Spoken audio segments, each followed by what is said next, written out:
right, this is the VIEW program. We're doing a pre-calculus course. This is topic 3, which is finding the zeros of polynomial functions or solving polynomial equations, depending on which example we're doing. So let's start with example 1. So we're asked to find the zeros of f of x equals 9x squared minus 4.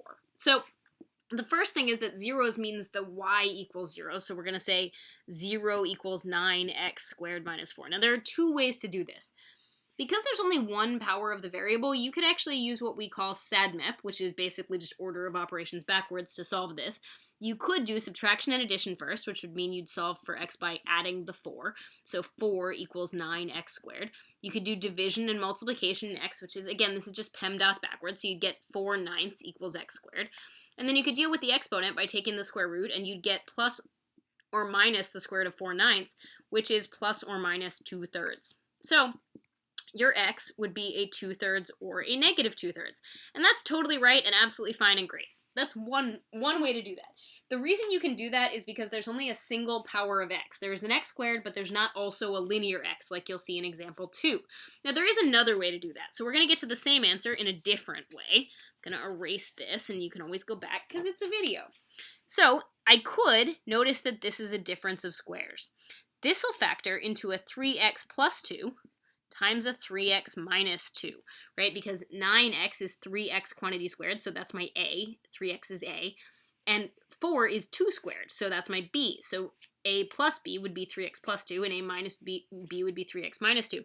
So either, whenever I have a product that equals 0, either the first part of the product is 0, which would mean 3x plus 2 is 0, so negative 2 equals 3x, negative 2/3 is my x, or 0 equals the second part of the product, which is 3x minus 2, so 2 equals 3x, and I'd get x equals 2/3. And what I want you to notice is that I get the same two answers whichever way I do example 1, and that's fine.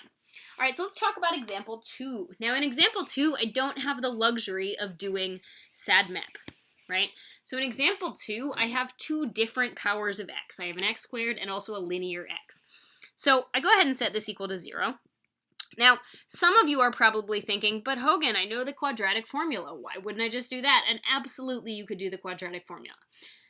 However, the quadratic formula only works for quadratics, and as problems get more complicated, we're going to have to be able to solve in other means. So I'm going to suggest that you solve this by factoring. So I noticed that my front seats have to be x and x, and my back seats have to be things that multiply to 6, like 1 and 6 or 2 and 3, right? So 1 and 6 or 2 and 3. The plus tells me they have the same sign, and the minus tells me what that sign is. So I have x minus a number and x minus another number. Well, it's either 1 and 6 or 2 and 3. If I try 1 and 6, I would get an x minus 1 and an x minus 6. My outer would be a negative 6x, and my inner would be a negative x. That sums to a negative 7x, not a negative 5x. So it's got to be the 2 and the 3. Since these x's both have the same sign after them, I don't care which order you put them in, you should FOIL to double check in your head. First is an x squared, correct. Outer would be a negative 3x, inner would be a negative 2x. There's my negative 5x. And then negative 2 times negative 3 is my positive 6. So either x minus 2 is equal to 0, which gives me x is 2, or x minus 3 is equal to 0, which gives me x is 3. Now, again, for those of you that were like, but Hogan, the quadratic formula, you are correct. You could have done negative b, which is the opposite of negative 5, plus or minus the square root of. B squared will be a 25 minus a 4 times an a, which is a 1, times a c, which is a 6, all over 2 times a. And you'd end up with 5 plus or minus 1 over 2. So that's either 6 over 2 or 4 over 2, which is totally a 3 and a 2. Same two answers, totally fine. Again, factoring is a little bit more useful in more situations than the quadratic formula, but the quadratic formula is dope and totally helpful. All right, let's talk about example 3. So example 3, I set f of x equal to 0. Now remember, the first rule of factoring is GCF, and I frequently forget to mention it just because I know that a problem doesn't have a GCF. But if you look back here, you can see that these two terms have x's, this one doesn't. None of them have coefficients with any common factors, so no GCF. Here, there absolutely is a GCF of x. So I take out an x, and I'm left with a quadratic trinomial, x squared minus 7x plus 6. So I shouldn't ignore this factor. This factor's already done. X equals 0 is one of my answers. But the other stuff could also equal 0, my bad. The 0 could equal x squared minus 7x plus 6. Now, at this moment, you could use the quadratic formula here, right? But again, factoring is a useful thing.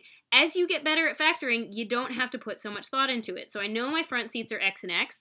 I know the back seats is either a 1 and a 6 or a 2 and a 3 because they have to multiply to 6. The plus tells me they have the same sign. So I use the -7 to give me my sign, and I realize the only way I get a -7 is the exact opposite thing that happened over here. I need to use the 1 and the 6. So either x minus 1 is 0, which would give me x is 1, or x minus 6 is 0, which gives me x is 6. And those are my three answers, 0, 1, and 6. All right, cool. Moving on. Let's talk about example 4. Oh, that doesn't look fun at all. Okay. So example 4 looks awful.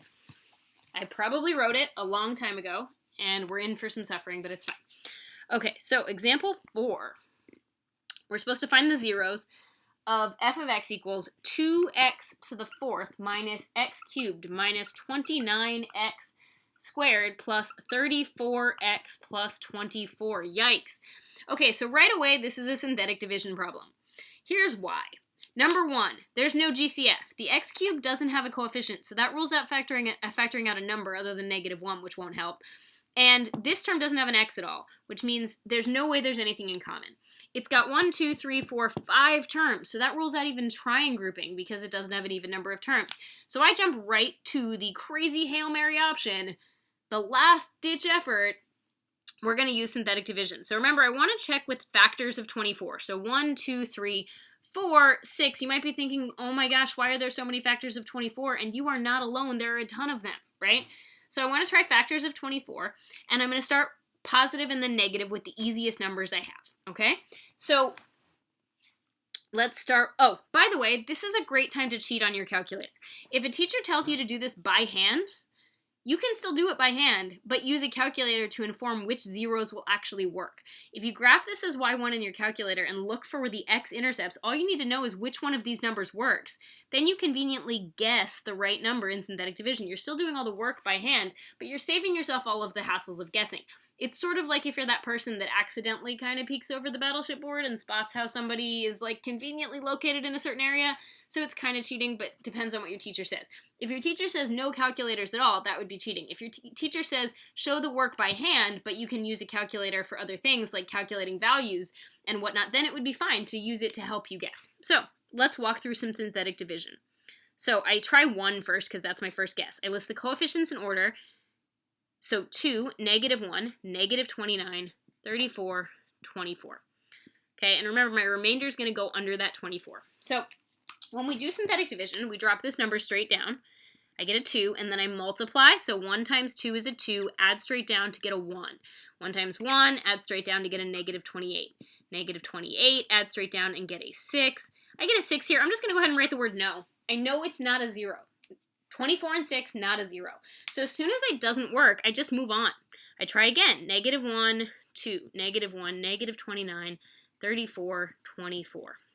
And again, we're just guessing the easier numbers first. So when I do my synthetic division, I'm going to drop the 2 down, multiply, add straight down, multiply, add straight down. Multiply, oh, this is going to go horribly awry. Right, the second I get this huge number, right, this is a 60. That's a big fat no. There's no way, because this is going to become a -60. It's just not going to work, right? So as soon as you realize it's not going to work, just move to the next number. So let's go ahead and try 2.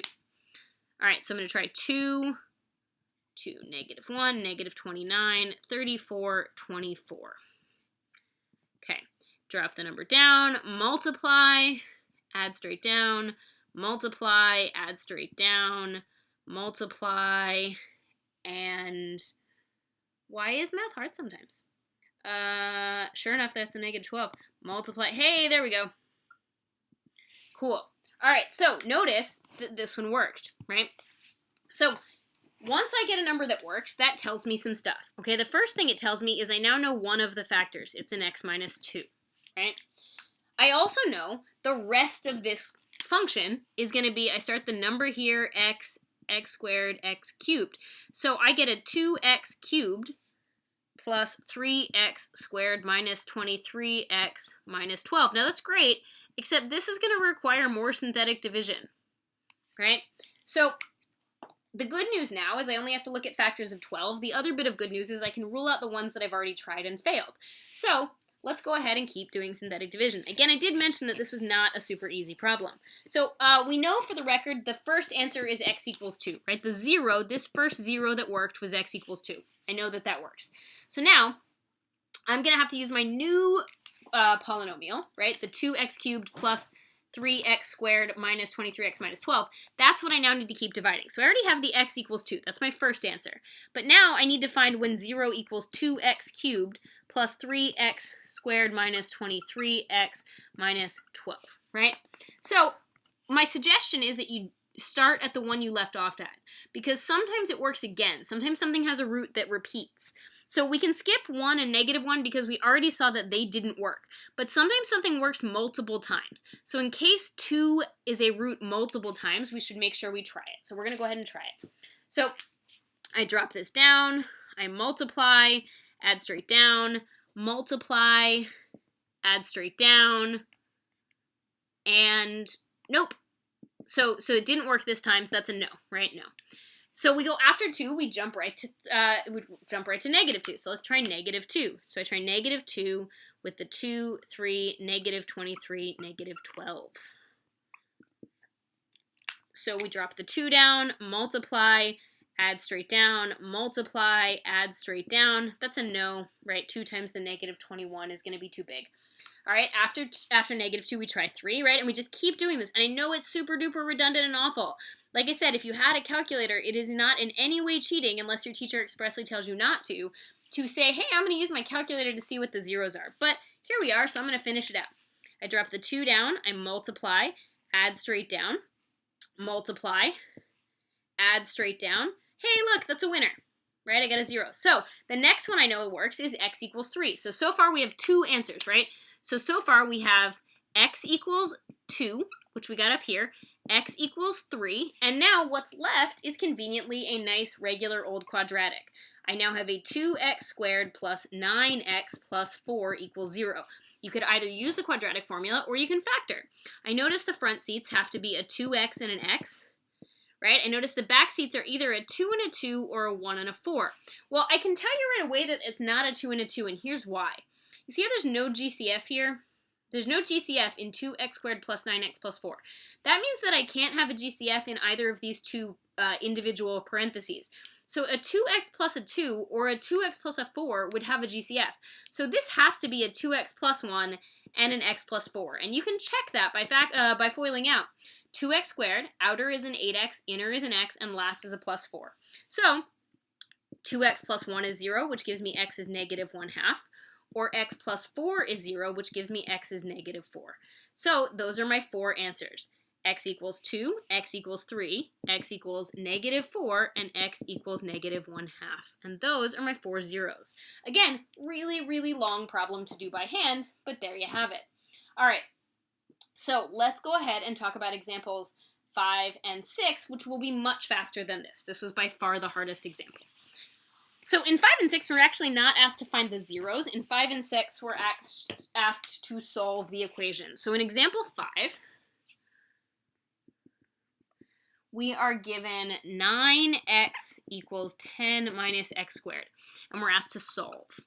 So remember, when we started factoring in topic 2, the first thing I said was if it's an equation, one side has to be 0. Now, I like my leading coefficient, so the sign of the x squared, to be positive, so I'm going to move both the x squared and the 10 to the other side by adding an x squared and subtracting the 10. So I'm going to get x squared plus 9x minus 10 is 0.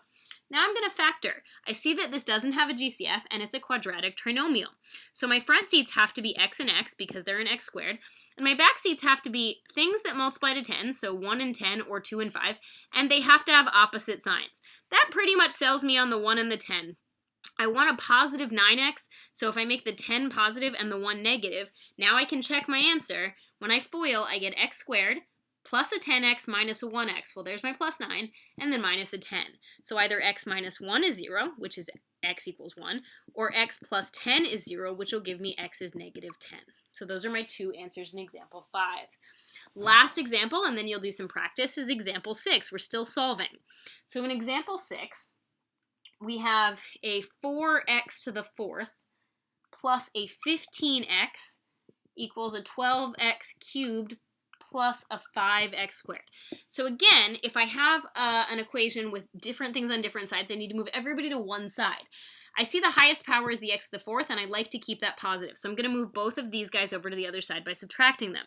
So I'm going to get 4x to the fourth minus 12x to the third, because I'm putting them in descending order, minus 5x squared plus 15x equals 0.